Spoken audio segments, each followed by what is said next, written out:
بسم اللہ الرحمن الرحیم ومن یرد ثواب الدنیا نؤتہ منہا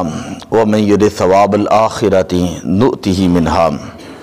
قرآن پاک کے اندر اللہ تبارک و تعالیٰ نے ارشاد فرمایا کہ جو شخص دنیا کی شہرت، دنیا کی عزت، دنیا کی جزا سزا کی نیت کرتا ہے، ارادہ کرتا ہے،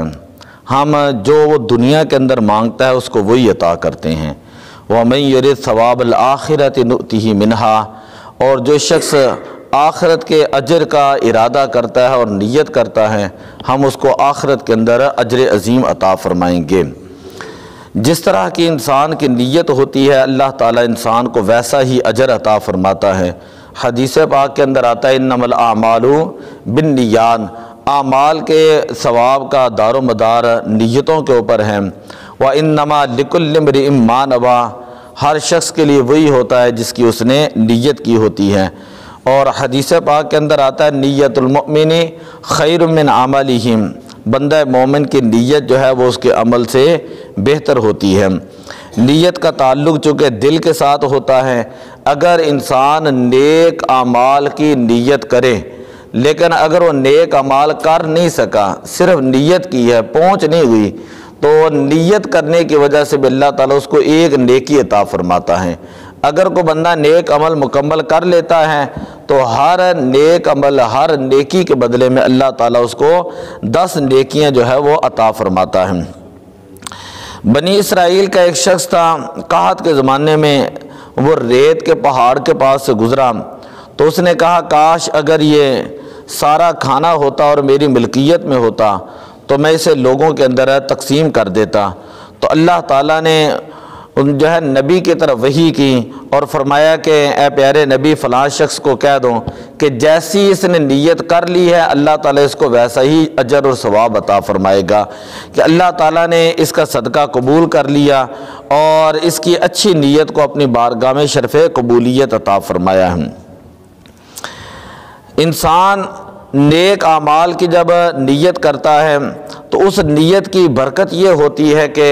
ابھی انسان نے نیت کی ہی ہوتی ہے، آپ نے حدیث سنی ہے نیک اعمال کی، تو فوراً اس کے عمل کے اندر نیکی لکھ دی جاتی ہے۔ لیکن اگر برا کام ہے اور برے کام کی انسان نے نیت کی ہے تو اس کے حق میں گناہ نہیں لکھا جاتا۔ جب تک انسان گناہ کرتا نہیں اس وقت تک اس کے نامہ اعمال کے اندر گناہ نہیں لکھا جاتا۔ لیکن نیکی کی خاصیت یہ ہے کہ انسان صرف نیت کر لے تو نیت کے بدلے میں اللہ تعالیٰ اس بندے کو اسی وقت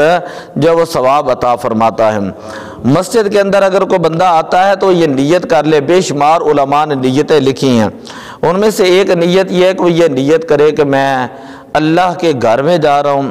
اور جب بندہ کسی کے گھر میں جائے تو اس کی کوشش یہ ہوتی ہے کہ گھر والا مجھے ملے، تو وہ نیت کرے کہ میں اللہ کے گھر میں جا رہا ہوں اور اللہ تعالیٰ سے میں ملاقات کے لیے جا رہا ہوں، اللہ تعالیٰ سے میں ملنے کے ارادے سے گھر سے نکلا ہوں۔ تو جب وہ اچھے طریقے سے وضو کرے گا اور جتنے قدم چل کر اللہ کے گھر کی طرف آئے گا اللہ تعالیٰ اتنے قدموں کی اس کو نیکیاں عطا فرماتا ہے۔ ہر قدم کے بدلے میں اللہ تعالیٰ انسان کو نیکی عطا کرتا ہے۔ اگر دنیا میں کتنا کو وزیر اعظم کیوں نہ ملنے جائیں تو کوئی ثواب نہیں ملتا، لیکن اللہ کے گھر میں جب انسان اللہ کی رضا کی خاطر اللہ کی ملاقات کے لیے آتا ہے، عبادت کے لیے آتا ہے، نیکی کے لیے آتا ہے، تو حدیث میں آتا ہے کہ جیسے ہی وہ گھر سے نکلتا ہے تو فرشتے اس کی نگرانی کرنا شروع کر دیتے ہیں۔ ہر قدم کے بدلے میں فرشتے ملائکہ اس کی نیکیاں جو وہ لکھنا شروع کر دیتے ہیں۔ اگر اللہ کے گھر میں آ کر بیٹھ کر نماز کا انتظار کریں، نماز کا انتظار کرے اپنے اوراد وغیرہ وظائف سے فارغ ہو کر، تو حضور علیہ السلام نے فرمایا جو بندہ نماز کے انتظار کے لیے بیٹھتا ہے وہ ایسے ہی ہے جیسے وہ اپنے ملک کی سرحدوں کی حفاظت کے لیے بیٹھا ہوا ہے، کہ جو ثواب اس فوجی کو ملتا ہے جو سرحد کی حفاظت کرتا ہے، مجاہد جتنا ثواب اللہ تعالیٰ نماز کا انتظار کرنے والے کو عطا کرتا ہے۔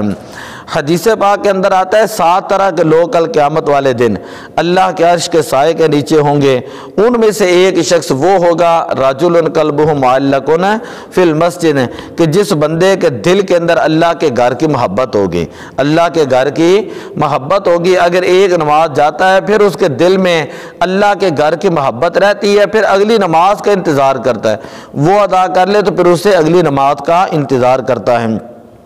حضرت علی المرتضیٰ رضی اللہ تعالیٰ نے جب نماز کا وقت آتا تو آپ کے جسم پر کپ کپی طاری ہو جاتی۔ آپ سے پوچھا گیا کہ آپ کا رنگ بدل جاتا ہے، آپ گھبرا جاتے ہیں اور آپ کے جسم کے اوپر کپ کپاہٹ طاری ہوتی ہے، اس کی وجہ کیا ہے؟ تو حضرت علی المرتضیٰ شیر خدا حیدر کرار رضی اللہ تعالیٰ نے فرماتے ہیں کہ جو اللہ تعالیٰ نے میرے اوپر فرض کی تھی، جو میرے اوپر امانت رکھی تھی، اس امانت کی ادائیگی کا وقت آ چکا ہے، اور یہ وہ امانت ہے کہ جس کو نہ آسمان برداشت کر سکے نہ ہی زمینیں اٹھا سکیں۔ یعنی یہ ایسی امانت ہے کہ جس کو آسمانوں پر زمینوں پر پیش کیا تو انہوں نے بھی عاجزی کا اظہار کیا، انسان نے اس کو اٹھا لیا۔ اب میں اللہ کی بارگاہ میں کھڑا ہونے سے پہلے میرے اوپر ہیبت طاری ہو جاتی ہے اللہ کے جلال کی، اللہ کے رعب کی، اور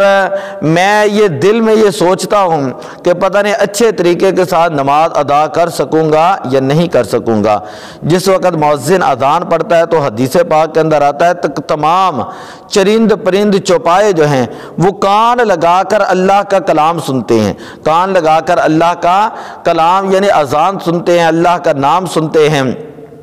اور انسانوں اور جنوں کے علاوہ ہر شے جو ہے اس کے لیے عاجزی اور انکساری کر دیتی ہے اور اپنی گردن مؤذن کی اذان کے اوپر جو وہ اپنی گردن جھکا دیتی ہے۔ تو کل قیامت والے دن اللہ تبارک و تعالیٰ ان لوگوں کو جو اللہ کے گھر میں اذان ہی پڑھنے والے ہیں، کل قیامت والے دن ان کی گردنیں سب سے زیادہ بلند ہوں گی، اور جو نمازی ہوں گے ان کو حدیث کے اندر آتا ہے نور کے ممبر ان کے لیے بچھائے جائیں گے، اور نور کے ممبروں کے اوپر ان کو بٹھایا جائے گا۔ دعا اللہ تعالیٰ عمل کی توفیق عطا فرمائے۔ الصلاۃ والسلام علیک یا رسول اللہ وعلی آلک واصحابک یا حبیب اللہ۔